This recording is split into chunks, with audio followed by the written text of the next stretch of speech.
All right, so I think we left off last time on... There was a break or something? Oh, yeah. Here we go. You clamped down on your expressions.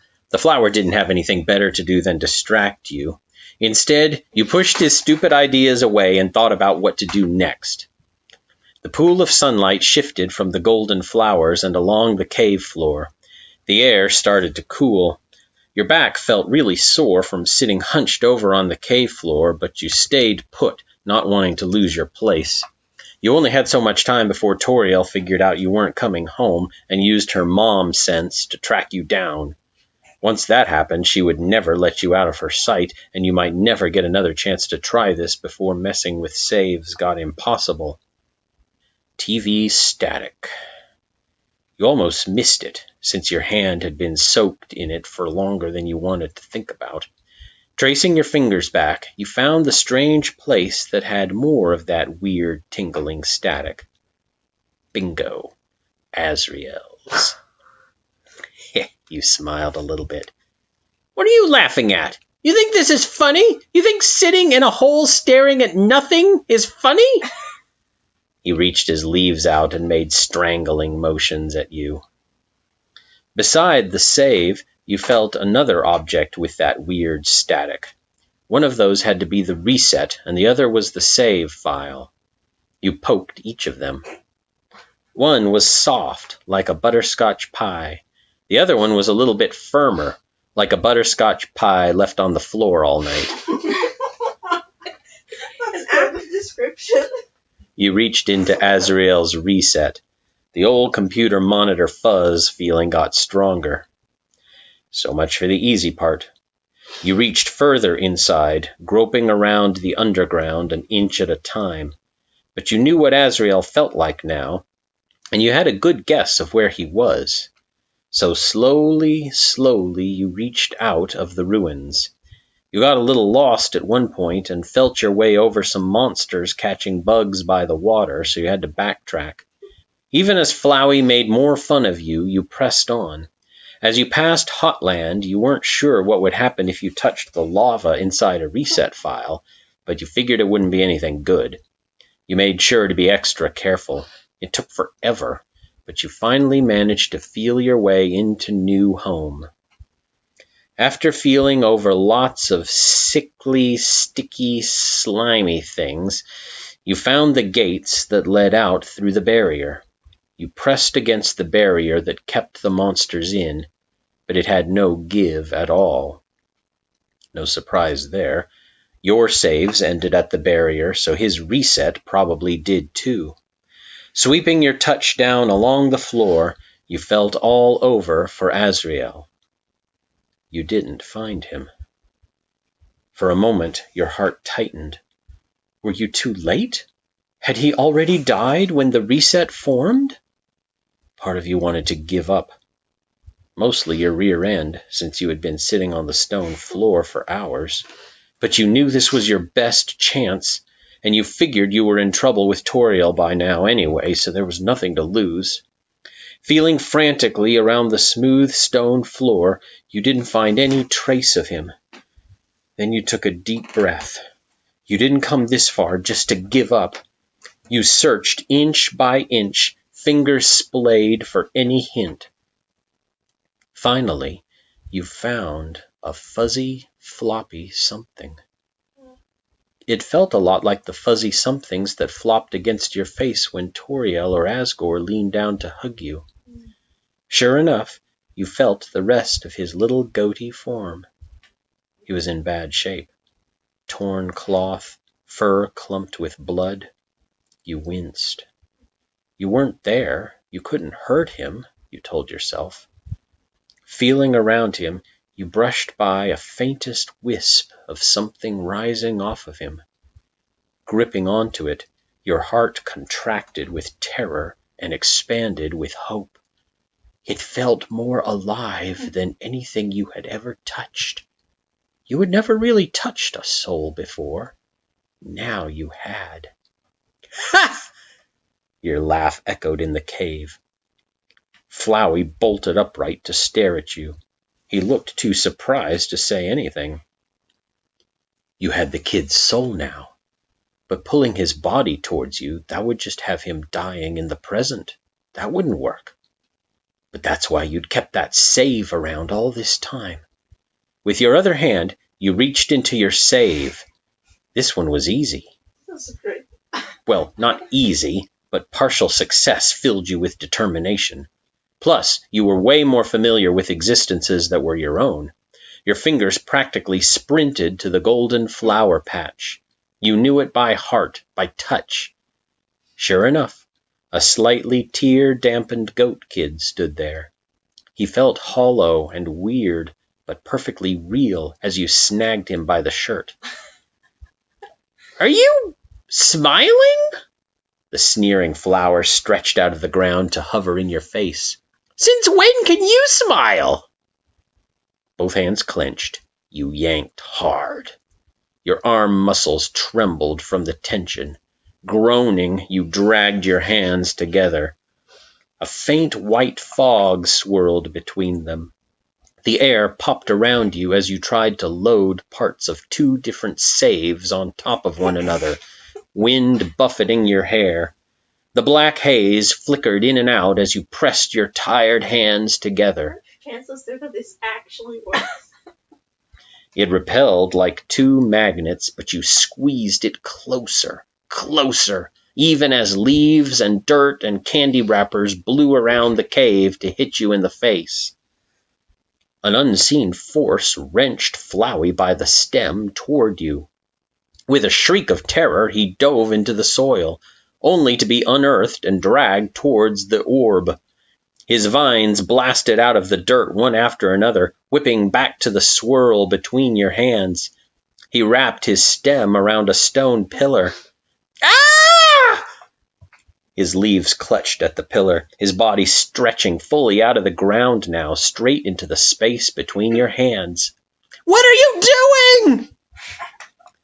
Even as dust made an epic voyage up your nose, you pressed his reset and your save together. It had sort of worked with Temiel. You had just stopped too soon.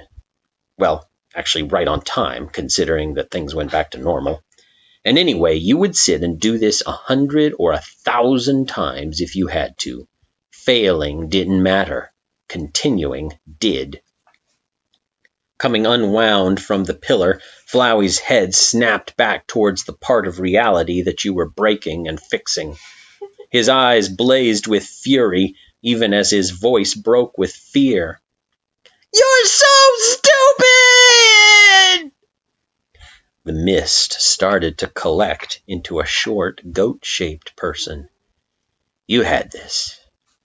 Teeth gritting, your face started to hurt from grinning like a doofus. Tears wicked down your dusty face, catching in the edges of your smile. You stood up, back popping, rear end numb. You licked your dry lips. With all your determination, you forced the handfuls of reality together until they turned into a soft little goat hand. Blackness shot up the length of Flowey and flashed over the whole room. You closed your eyes, convinced that you had deleted yourself or something. Then the room snapped back into being. You clutched a hand on an arm in a striped green and yellow sleeve that led to a really confused-looking little goat guy. He blinked and then looked around and at you with tearful eyes. His free hand patted over his chest, making sure he was real. Frisk? He squeezed your hands. Am I totally not a Timmy? You flung your arms around him in a gigantic hug. Did it actually work? Through the dust in your nose, he smiled like golden flowers. Seems to be promising. I hope it stays that way. He hugged you back. He was just as furry as you remembered from that night months ago. He gripped you so tightly that it was a little hard to breathe, but you didn't object. You could put off breathing for a little while for his sake. As you gently patted his back, you wondered how you would explain him just showing up. Put a bow on him and present him to Toriel? Maybe just watch TV with him and wait for her to notice?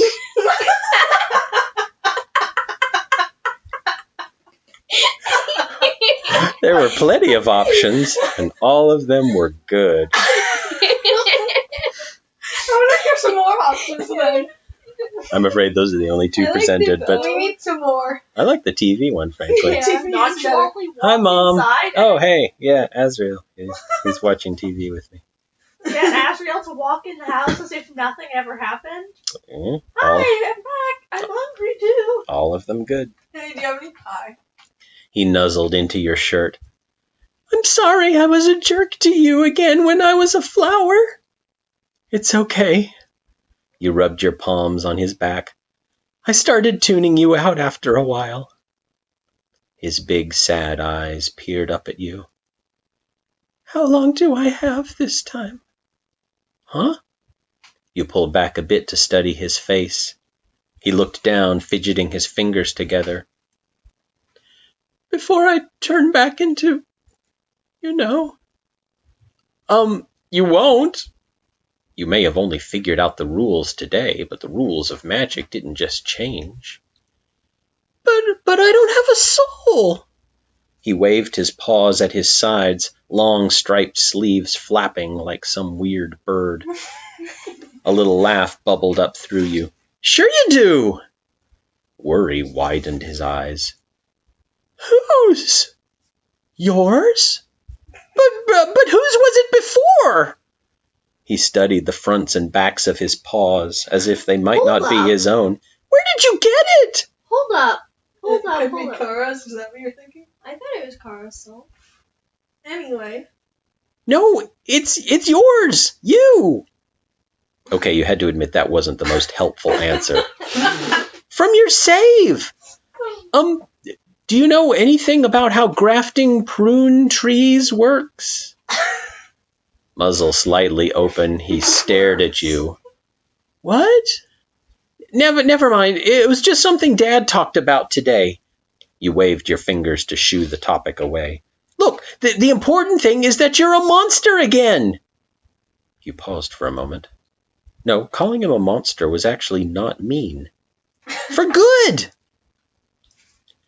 A distant tea kettle noise came from somewhere, getting louder and louder. It took you a few seconds to realize it was coming from Azrael. The little goat guy gave you the biggest hug. The faint wisp of peace rose from your heart, taking a long-carried weight with it. You smiled, and for the first time since the barrier fell, you saved. A couple seconds later, he jerked up from nuzzling into your shoulder. His eyes shot wide at something behind you. What is that? You followed his gaze to a blot in the dark. At first, you thought it was a trick of the shadows, but the dark blot floated in place no matter how you moved your head. The two of you stared at a strange black shape in and above the cave floor, right where Flowey had been clinging to the pillar. Azrael tensed, grabbing you by the hand, and dragged you to the far side of the cave, away from the shape.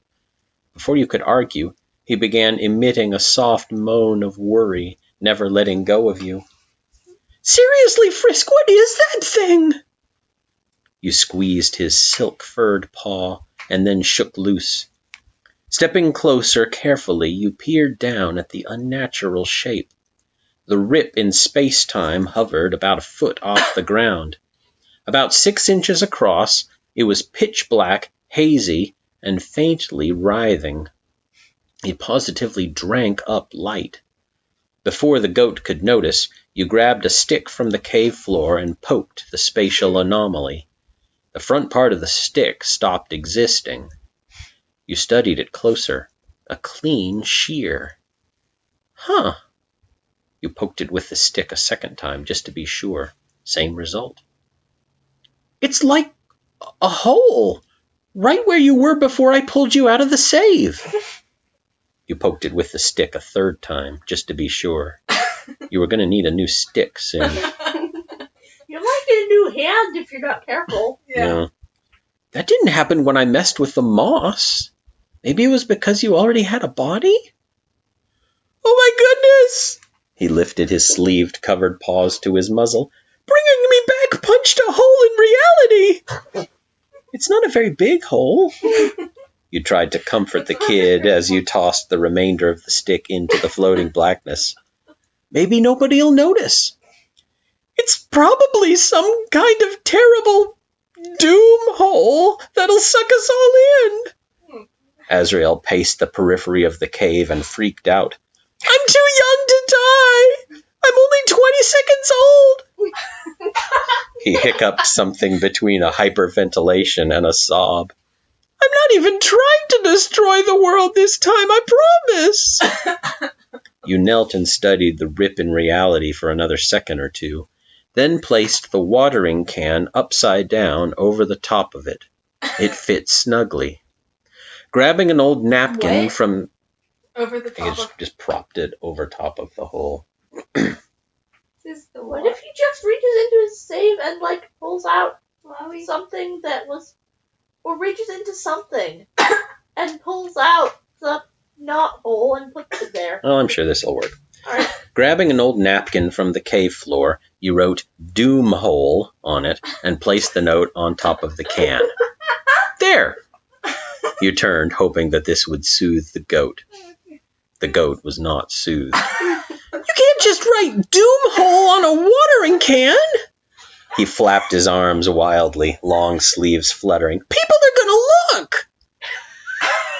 You stood up and stepped back to admire your handiwork. No, they won't. It's clearly dangerous. His white paws fought their way to the front of the sleeves to shake in your direction. Has that ever stopped you? You rolled your eyes. Fine, hang on. I'll put warning on it. As you turned to clarify the note, the can was eaten from the inside out.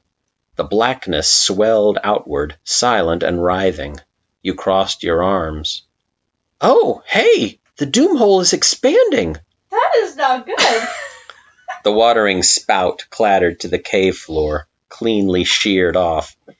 The rest of the object was gone, lost to the small, strange void. Azrael yanked his ears with a bleat of panic.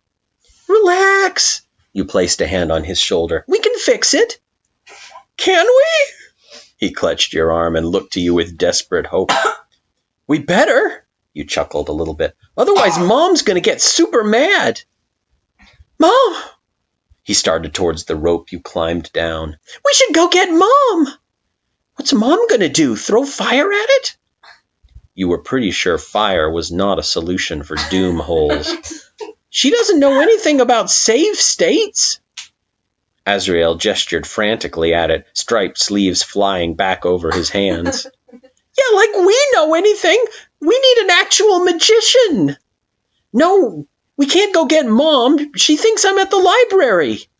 You'd be in enough trouble for ending reality.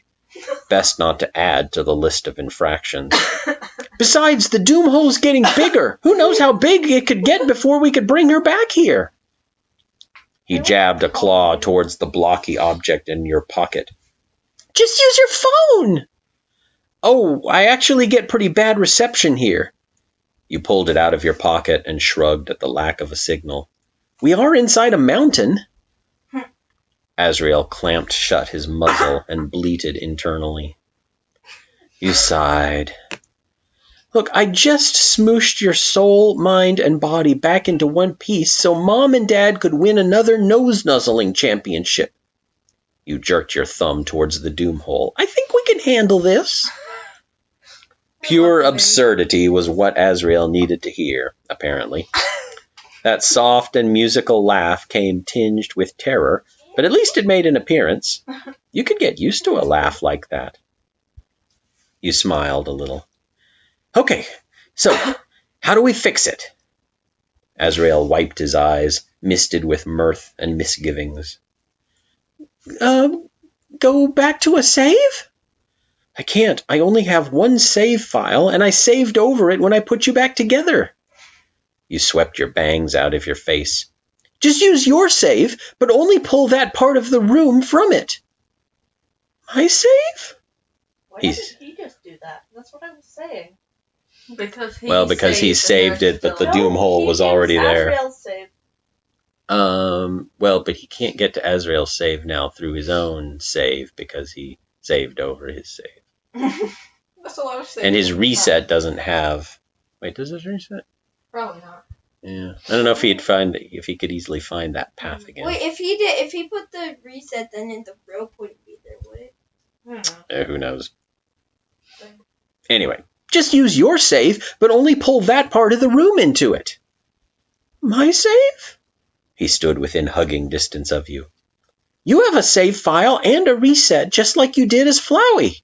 I felt them when I put you back together. Azrael wilted a little. I don't know how to do that. I guess I could try it from my reset. You stretched your hands, preparing to dig around in the ether again. I just hope reality doesn't notice if I end up in the same room twice. The kid raised his paws, his 2 long sleeves drooping off of them like leaves. I love this description of his shirt. You can just picture the sleeves too big. Yep, it's great. What'll happen then? I don't know. You shrugged. Another doom hole? We're so nonchalant about this. Bits of stone fell off the pillar as the doom hole ate it away. About the size of a beach ball now, the doom hole had cleanly sheared away about half of the stone column. Little trails of dust traced down from the ceiling like ghostly gray ribbons. Azrael pressed his floppy ears over his eyes. We are so dead! You patted him between the horns. He felt warm and soft. His horns weren't very pointy. Biting his lower lip, he looked out from under his ears and tried not to cry. Well, cry more. He stuck out his shaky paw for you to grab, though. You closed your hand around his. Okay, I'm reaching out to my reset. You closed your eyes as you lifted your free hand. Feeling around for the stone column. You poked around until you found the right stone pillar. Okay, I think I found the right one. Uncooperatively, the massive stone pillar decided at that moment to tumble down. It fell in sections, like layers of a cake. A bunch of them hit the doom hole as they dropped and landed with whole bites smoothly missing. The rest whacked down to the cave floor, some breaking open with thunderous cracks. The roof of the cave made a huge snap as it cracked. Dirt and rocks started to rain down.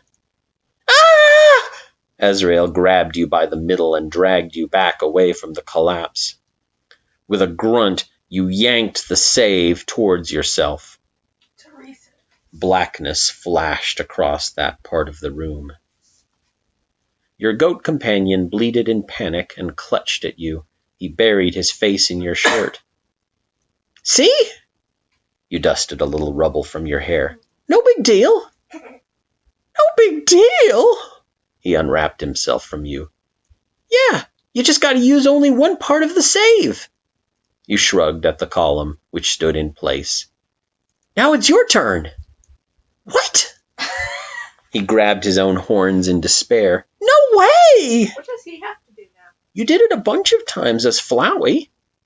You left out the part about him doing it to try to kill you. I know! I'm sorry! I don't think I can do it! Can we just go home now? The small goat shrunk a little. I really want to see Mom and Dad. No, we have 6 more things to do. You heaved a sigh. Besides, they're my mom and dad too, and that makes you my younger brother. You squeezed him around the middle. So you have to do what I say. He flopped his paws flat towards you, palms up, long sleeves flopping down. I was born hundreds of years before you! Rats. You never had a brother or sister before, but that usually worked on TV. But you were dead all that time, so it doesn't count. You crossed your arms. Besides, you're the only one who can do this next part. Muzzle down, he looked at you. I am? You pointed both index fingers at him. Remember when you had all those souls in you as Flowey, and it gave you like 6 more save files? I'm trying really hard not to. His toes pointed towards each other as he fidgeted with his ears. You still have that in your save file? Wait, so we can just grab 6 more souls out of his save file? No. He can go through his save file to get to his 6 save files, and then do things from there, probably. Yeah, from when I was... He winced at the thought. Why? I need you to put some other kids back together, using their resets. Oh dear. Your finger swished around like it was no big deal. Like I did with you. I don't know, Frisk. His droopy ears drooped further. There's no way I can do that. His ears were actually super adorable. You really wanted to touch them since they looked so soft, but you figured that might not help your argument. You looked in his eyes instead. Azrael ears are like squishy. I've seen you do amazing things. He dipped his muzzle and hid behind his ears a little. You're sure you can't do it? I'm sure, but it'll be easier than with you. After all, they weren't in bad shape when they got here. You decided not to talk about how he felt to you when you got back through the barrier. You won't have to cram their souls back into them or anything.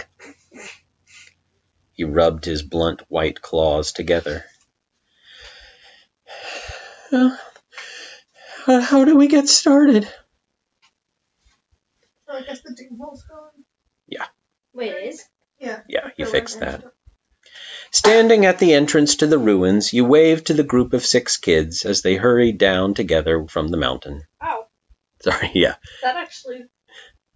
They wore a weird mix of clothing, everything from tutus to cowboy costumes, though none of it more than 5 or 10 years out of date.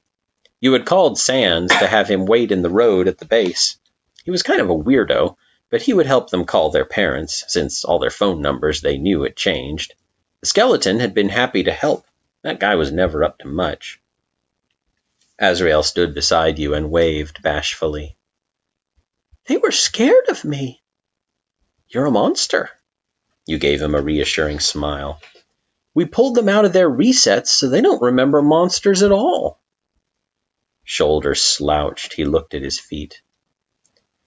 I don't like it when people are scared of me. You looked him over. Yeah, I don't think that's going to be a problem. You're not that scary. Even as his ears drooped extra far with weariness, he managed to smile back to you. Now that the kids were halfway down the slope, you leaned toward him and whispered out of the side of your mouth, You know, we're probably lucky that we don't have a doom hole for each of those kids. Don't remind me. His tail sank and his shoulders followed. I never want to see a save file again. Why was there a doom hole?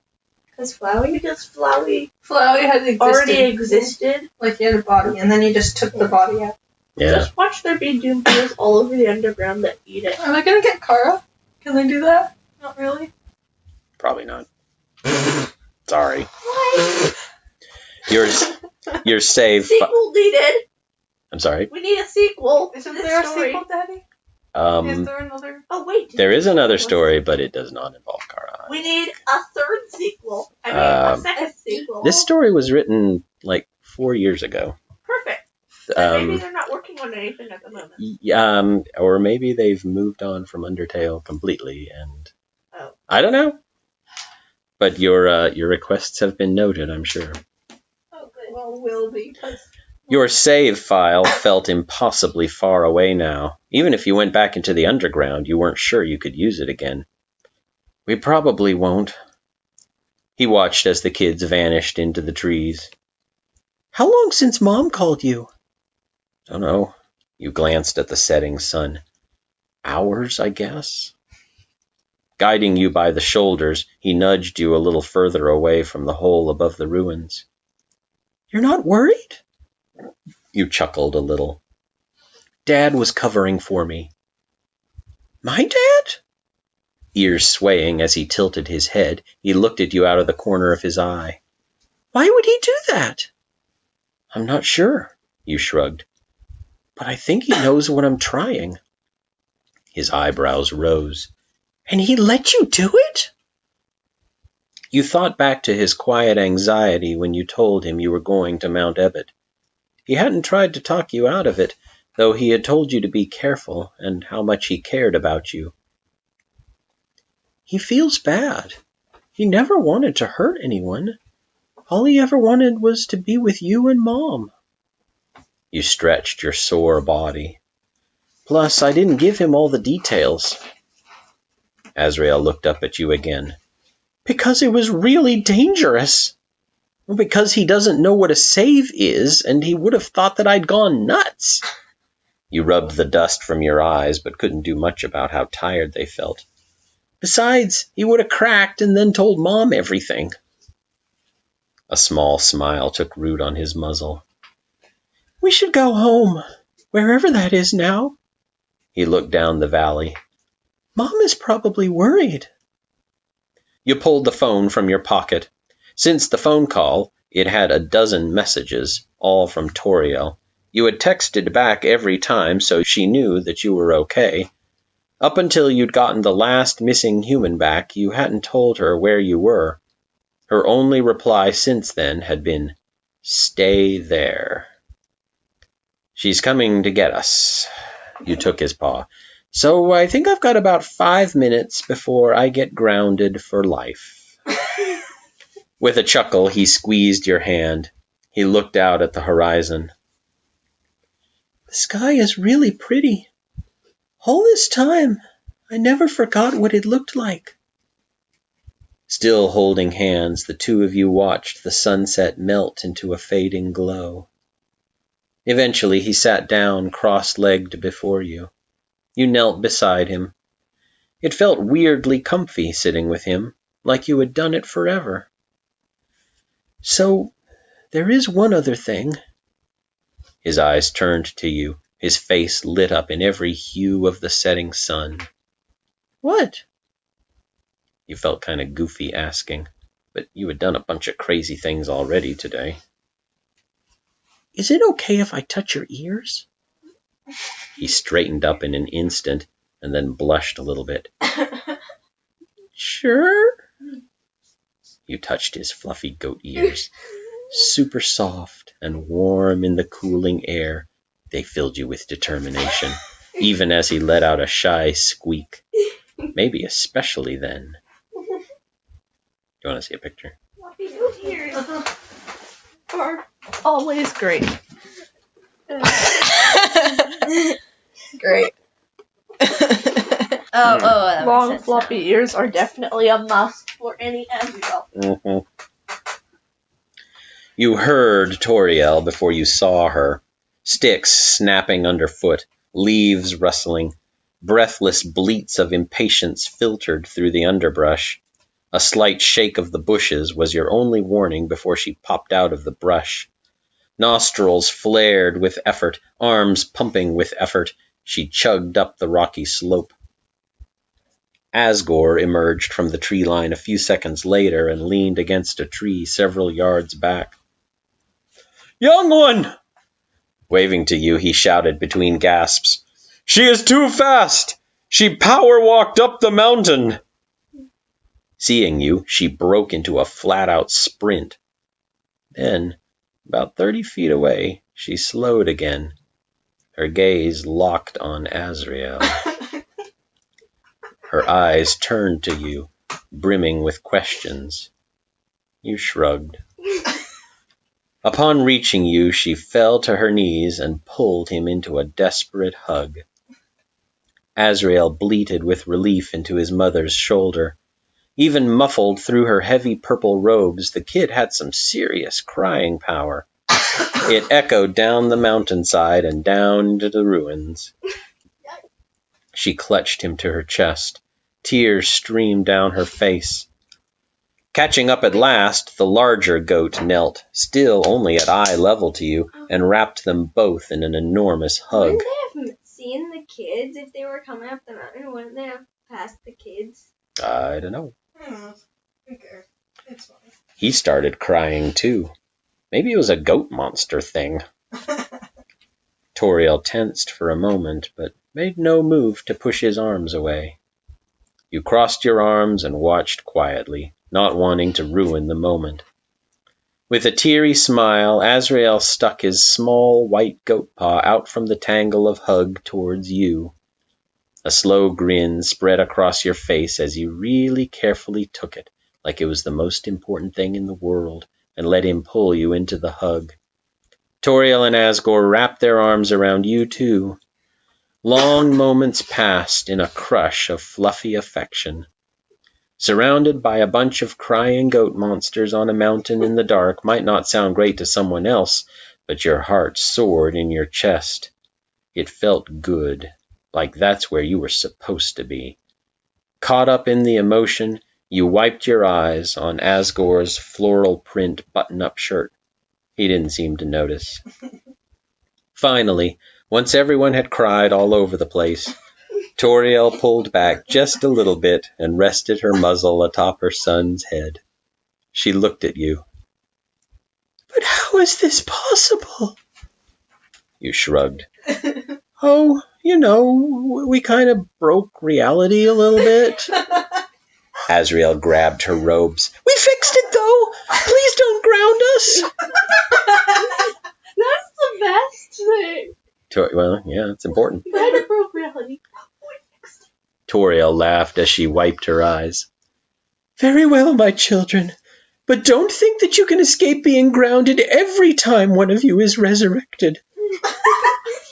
Asgore's massive paw settled on your shoulder. His kind eyes twinkled down at you. "Thank you, Frisk." You rubbed your tired hands together. "It wasn't a big deal." "What are you talking about?"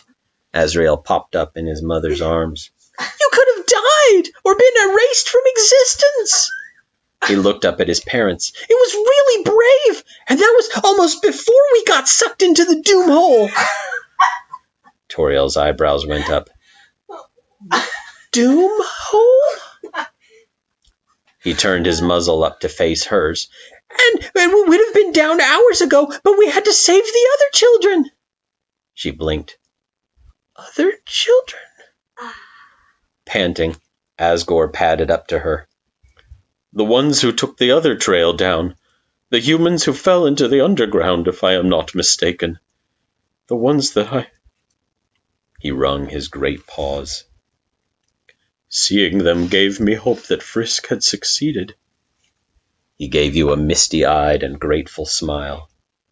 "I have never been so glad that I was right."